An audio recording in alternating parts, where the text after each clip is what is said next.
Cene nepremičnin na obali so padle povprečno od 10 do 25%. Primer: 50 kvadratnih metrov veliko stanovanje v Ankaranu je pred novim vrednotenjem stalo skoraj 121 000 evrov, zdaj slabih 109 000. 150 kvadratov velika stanovanjska hiša v Luciji, prej 281 000, po novem dobrih 225 000 evrov. Največji padec so zabeležila stanovanja v Postojni, in sicer 27%.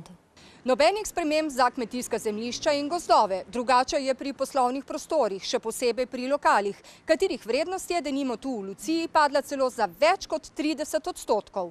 In čeprav gre za posplošeno vrednotenje in neprodajno ceno posameznih nepremičnin, je pričakovati spremembe na trgu. Definitivno, da zna to vplivati na boljše trgovanje, kajti nižja cena pomeni tudi bolj dostopne nepremičnine, pomenijo več trgovanja. Na nove davčne obremenitve, ne glede na nižje vrednosti poslovnih prostorov, pa se pripravljajo tudi podjetniki, še posebej tisti z veliko nepremičninami. Dali bomo vsekakor izračunati, koliko nas bo to obremenilo, in bomo prevzeli določene mere, da se temu pač obranimo.